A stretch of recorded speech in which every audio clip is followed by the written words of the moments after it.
Bienvenidos al programa Unisofil.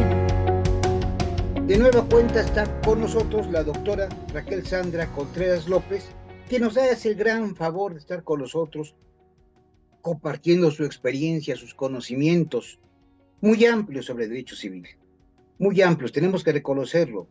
Tiene además una obra también escrita muy amplia, además de haber sido docente, muchos años. Y sigue siendo docente, ¿verdad? Y sigue Sí. escribiendo, sigue investigando. Y pues, va a hablarnos sobre algún tema, sobre los temas estos que tenemos tan importantes, que yo, bueno, a mi juicio, la doctora seguramente tiene una opinión a lo mejor diferente a la mía, es una cuestión básica para todos aquellos que se quieren acercar al derecho civil. Y por qué no decirlo incluso al derecho en general. ¿Cuáles son los actos jurídicos, verdad? Y vamos a retomar alguna cuestión sobre su estructura, sus elementos de existencia.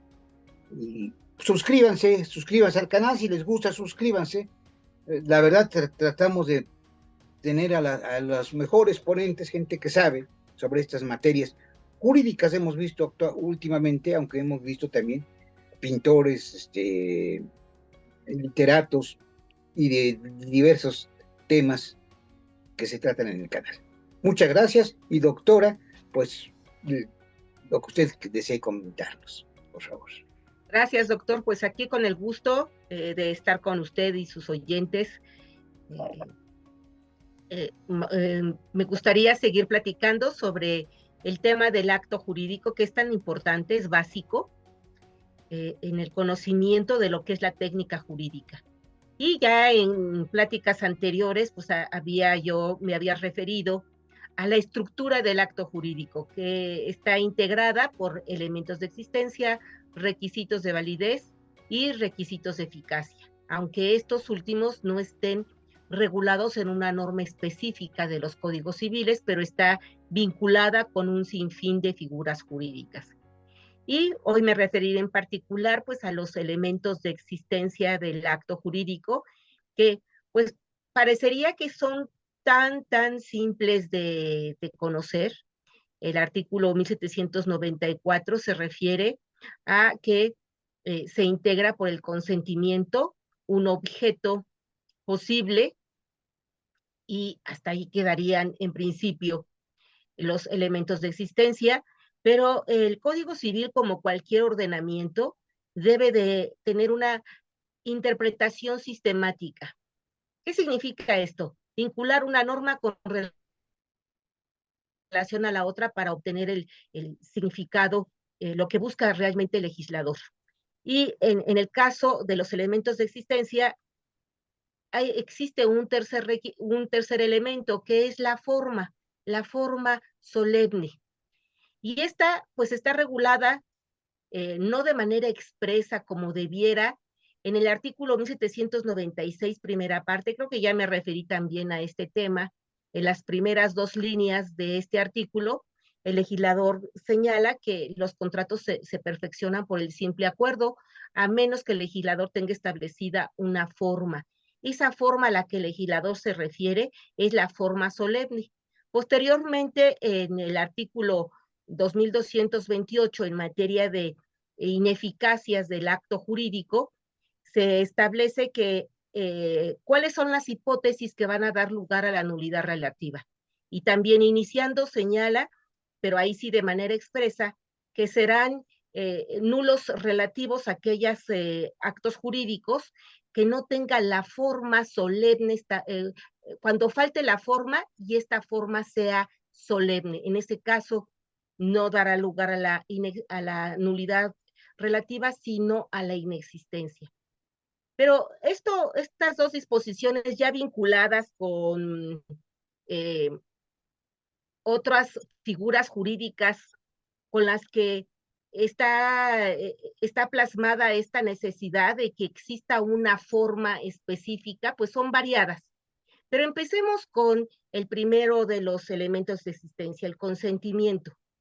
El consentimiento es un acuerdo de voluntades y la fusión de dos voluntades, la policitación u oferta y la aceptación. Es muy común, particularmente en temas normatividad de familia, que se diga que los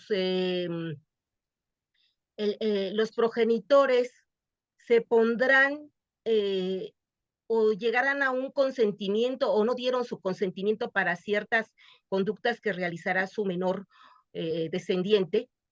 Y en ese caso hablan de consentimiento, cuando en ese caso no se trata de un consentimiento, se trata, en el caso del ejercicio de la patria potestad, de un derecho que se ejerce por cada uno de los progenitores y se puede ejercer en consumo por ambos, porque pues ambos estén de acuerdo eh, en, en, en las conductas que estén autorizando ciertas conductas para el menor descendiente o la menor descendiente. Entonces, en ese caso, no es que sea un acuerdo de voluntades para el ejercicio de la patria potestad, cada uno ejerce su derecho por sí mismo. Y así hay otros casos en el que hablan de consentimiento cuando realmente no se trata de un consentimiento. El consentimiento es la fusión de dos voluntades encontradas, la solicitación o oferta y la aceptación. Y bueno, en este artículo 1794 se hace referencia solo al consentimiento, pero como inicié, la estructura del acto jurídico se va a referir tanto a elementos de existencia tanto de actos unilaterales como de actos bilaterales. Entonces, el elemento de existencia puede ser el consentimiento cuando se trata de actos bilaterales o la voluntad cuando se trata de un acto unilateral, como lo es el propio testamento, el otorgamiento de un testamento. Entonces, sí, hay que tener presente que todas estas reglas, las reglas del contrato se aplicarán al resto de los convenios y al resto de los actos jurídicos, en lo que vaya de acuerdo a su propia naturaleza y no vaya en contra de una norma que disponga una situación o una hipótesis diferente. Y esto de acuerdo con la regla de analogía contenida en el artículo 1859, que son disposiciones finales que están precisamente en materia de contrato y que sirven para sistematizar esta estructura del acto jurídico, ya sea unilateral o bilateral. Entonces, por lo tanto, estas reglas de elementos de referidas a los elementos de existencia, requisitos de validez y requisitos de eficacia se dan en la medida que le pueda ser aplicable las reglas del contrato. Entonces está el consentimiento o la voluntad que deberán estar presentes, el objeto posible, bueno, el legislador señala el objeto que pueda ser materia de un acto jurídico. Y al hacer esa referencia es eh, con relación a un objeto posible, física y jurídicamente posible. Originariamente, en los códigos civiles europeos, que son los antecedentes, que fueron el antecedente de nuestros códigos civiles publicados en el siglo XIX y posteriormente en el siglo XX y en el XXI, inicios del siglo XXI, hablan de un objeto cierto, un objeto cierto. Y ya nuestro legislador, inclusive el legislador de los códigos civiles del siglo XIX mexicanos, no hizo la referencia a cierto, sino materia, que pudieran ser materia del acto jurídico. Pero, ¿qué es lo cierto? Lo cierto es aquello que es cuantificable. Entonces, cuando el legislador mexicano se refiere a un objeto que sea materia del acto jurídico, se refiere a esa posibilidad física y jurídica. Física, porque vaya de acuerdo con las leyes de la naturaleza. Jurídica, porque también vaya de acuerdo con el propio sistema jurídico establecido, no violente normas prohibitivas, dispositivas, inclusive potestativas o las buenas costumbres. Y a eso precisamente se refiere el legislador en el artículo 1825, por lo que se refiere a la obligación de dar cosa. La cosa, para poder ser materia de un acto jurídico, debe de existir en la naturaleza, estar determinada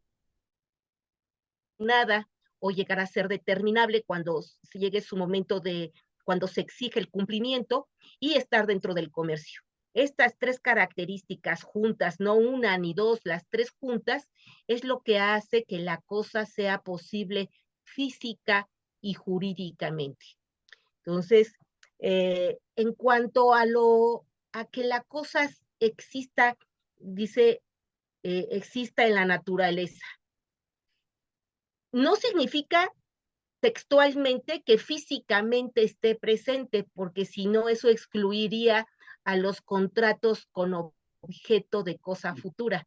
Quiere significar que esa cosa que existe en la naturaleza ya está identificada como un género o como la especie de un género, que ya sea conocida esa cosa por sus características generales que la hagan pertenecer a una determinada familia, ya sea en el caso de los animales, de las cosas en general.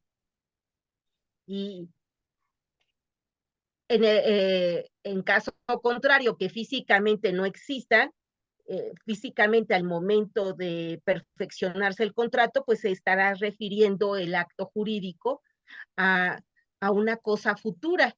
Y existen los contratos de compraventa y por analogía al al de permuta, que pueden tener como objeto una cosa futura, siempre que esa cosa futura pueda llegar a determinarse en el momento en que se tenga que cumplir la prestación a la que se ha obligado la persona.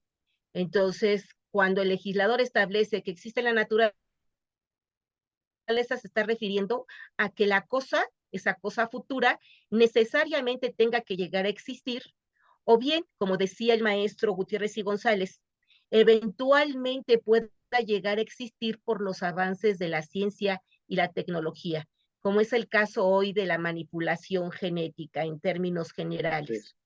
Son cosas que físicamente todavía no están identificadas, no son conocidas, pero los avances de la ciencia, la tecnología, es posible que lleguen a existir. De allí está el caso de la vacuna contra el COVID, no existía, y por los avances de la ciencia y la tecnología, pues llegue a existir esa vacuna. Y otros muchos manipulación genética de hoy en día.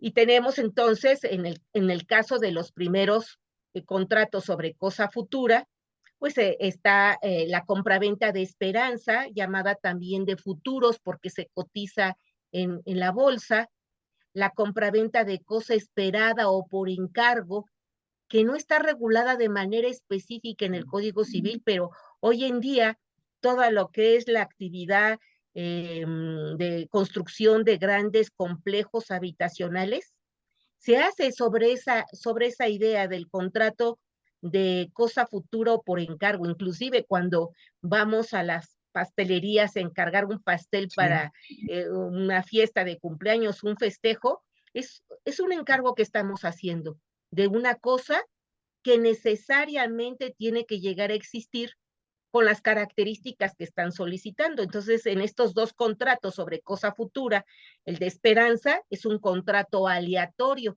En el caso del contrato de cosa esperada por encargo es conmutativo. Y en el supuesto de el contrato sobre cosa que razonablemente puede llegar a existir, que el maestro Gutiérrez y González llamó de encomienda de creación. Entonces allí se trata de un contrato también aleatorio, de una cosa que pues no se sabe en qué términos o con qué características llegará a existir, de acuerdo con esos avances de la ciencia y la tecnología. Entonces ahí tenemos ejemplos de cosas futuras, pero no todos los contratos pueden recaer sobre una cosa futura. Tenemos el caso del contrato de donación, que solo versa sobre cosas presentes. O como, bueno, el propio legislador establece que pues solamente sobre cosas presentes y no puede versar sobre, por ejemplo, sobre una herencia.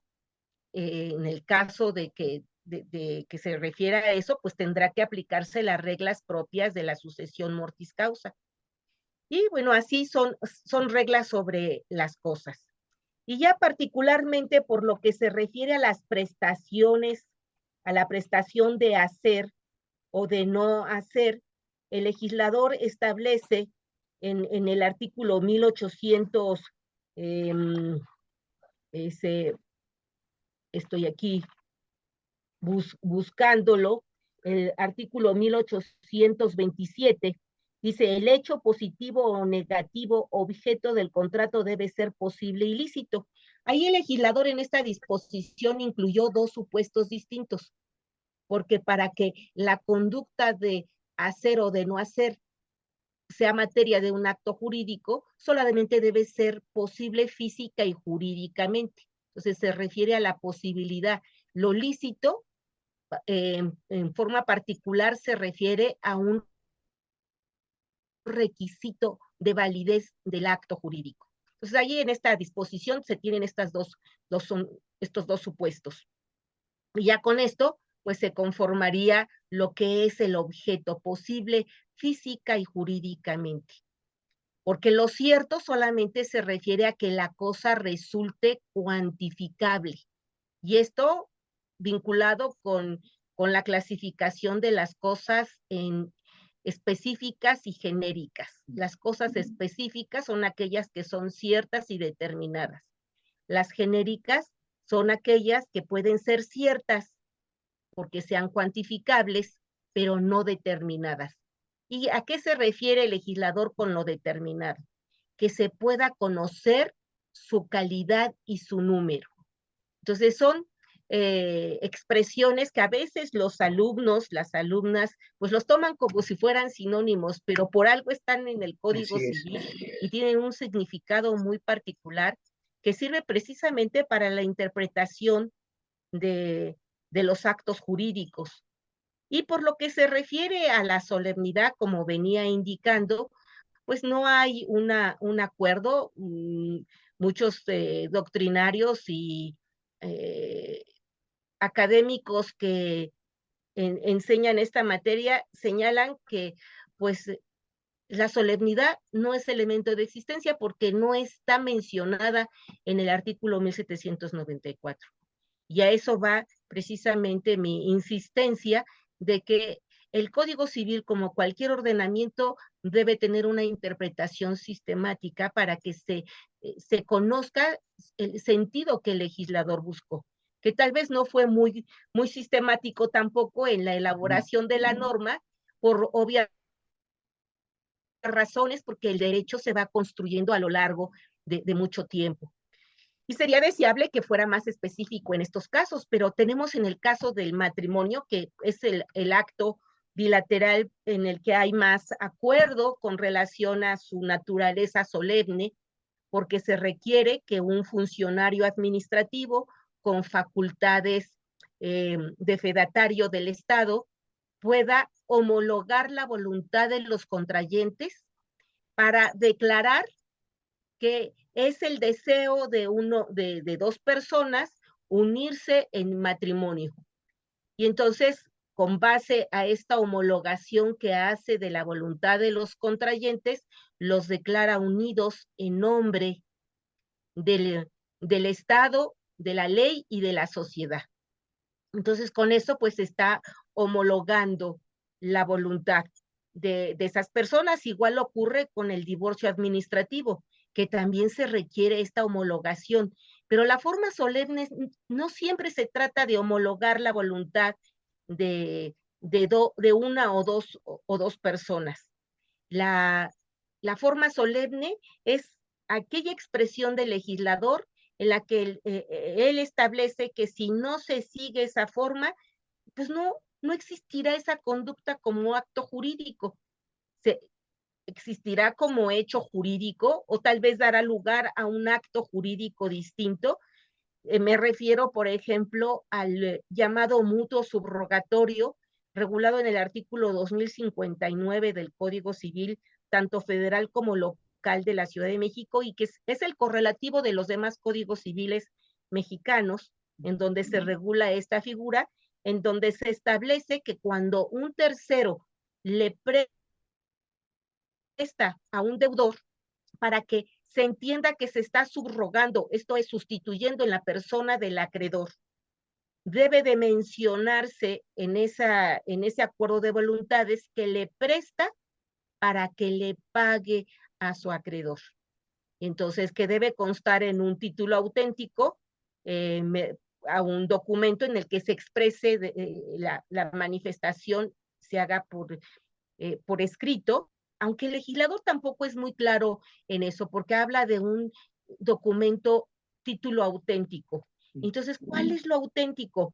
En materia de posesión, título se entiende, porque el legislador así lo menciona de manera expresa, como causa generadora de la posesión, ya sea una causa que sea de buena fe o de mala intención, pero que haya una causa.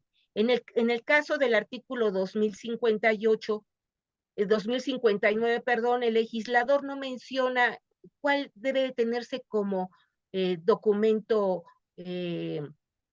auténtico.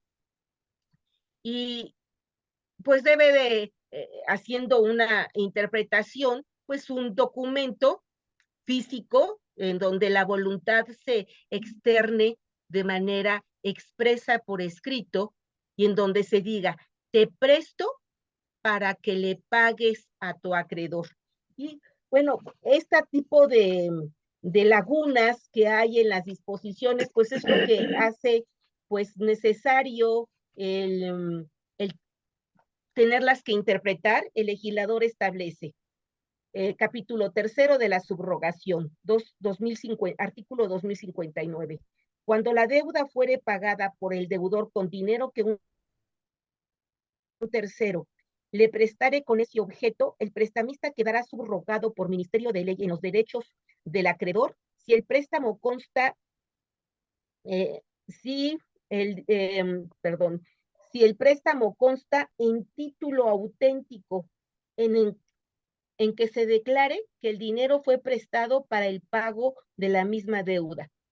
Por falta de esta circunstancia, el que prestó solo tendrá los derechos que exprese su respectivo contrato.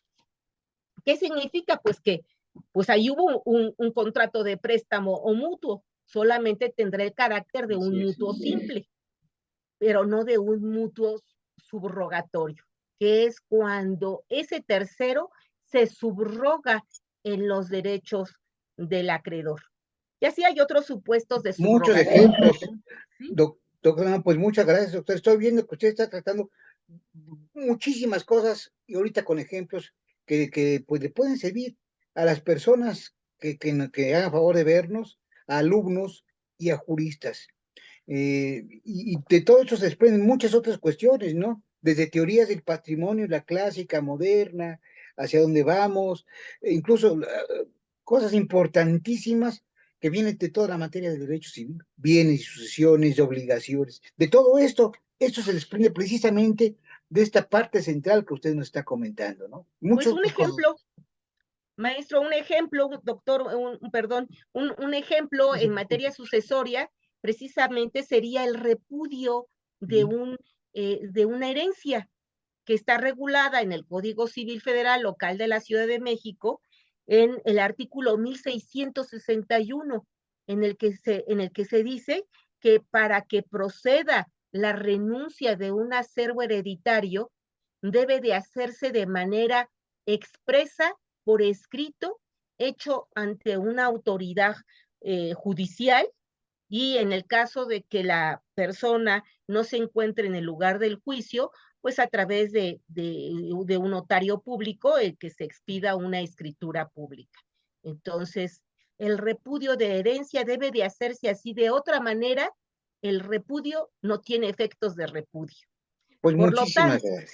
sí, entonces así hay otros muchos casos Muchos de que seguiremos actos. platicando, si usted tiene a bien, por favor, porque su experiencia es muy vasta. Ahorita están ejemplos muy concretos y que creo que, ¿Sí? pues, que pueden, son de mucha utilidad, e incluso para aquellas personas que no sean de México y que quieran conocer también nuestro derecho mexicano. Sí, porque además va variando, doctor, en el caso, por ejemplo, de Puebla, en el caso del repudio, solamente puede hacerse pues ante una autoridad judicial, ya no ante un notario público. Entonces va variando la regulación de acuerdo a nuestras entidades federativas. Por eso hago mención al Código Civil Federal y local de la Ciudad de México, porque pues las demás entidades federativas tienen pues esa autonomía para autorregularse en la materia sustantiva civil. Entonces, cada una pues habrá que ver cuáles las peculiaridades de estos actos unilaterales y bilaterales que sean solemnes. Y hay otros muchos, no muchos casos, en realidad la solemnidad es un caso de excepción en el sistema de la forma. Pues doctora, muchísimas gracias, muchas gracias. No dejo de recomendar también, entre otros libros que ya iremos, que nos vaya platicando usted de otras obras, de otras cuestiones, su libro de Derecho Civil, Derecho de Personas y Teoría Integral del Acto Jurídico, para empezar, porque tiene usted muchísima, otra gran vasta obra que ya lo comentaremos en su oportunidad. Sí, es tan vasta que hay que ir pianito, pianito, realmente para, con estos casos muy específicos, o sobre lo que es, por ejemplo, como me referí el día de hoy a la forma solemne, de casos específicos en los que no hay un acuerdo en la doctrina de si es una forma solemne, pero pues si el legislador establece que si no se hace así, la conducta no existe como acto jurídico, o bien existe otro acto jurídico, como en el caso del mutuo subrogatorio, que se tratará de un simple mutuo, pero no de un mutuo subrogatorio, y que viene a ser de los contratos nominados con carácter patrimonial económico, el único que es solemne. Sí, tenemos otros actos jurídicos bilaterales que son solemnes, como en el caso de la novación, en el que se debe decir por los contratantes, extinguimos la obligación que nos une para crear otra obligación, otra relación jurídica con un elemento esencial distinto, que puede ser por cambio de sujetos, acreedor-deudor, o por cambio en el objeto, inclusive por cambio en la relación jurídica. Si no se dijera que están extinguiendo de manera expresa, porque ahí tampoco se dice que deba ser expresa por escrito, solamente dice que debe de expresarse. Esto es, no puede quedar como un acuerdo tácito, debe de ser de manera expresa. Extinguimos la relación que nos une para crear una diferente, con un elemento de esencia distinto. Entonces, tenemos otros supuestos pero de actos bilaterales solemnes. Pero en el caso de la novación, no es un contrato, aunque el legislador le da el trato de contrato, en realidad es un convenio en sentido amplio, porque tiene una función del convenio en sentido estricto, que es extinguir una relación jurídica para crear otra diferente, que es una función del contrato.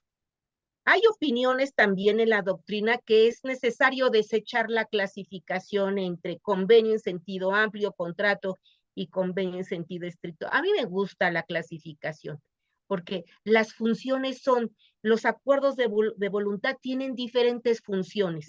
No todos son iguales, tienen funciones distintas.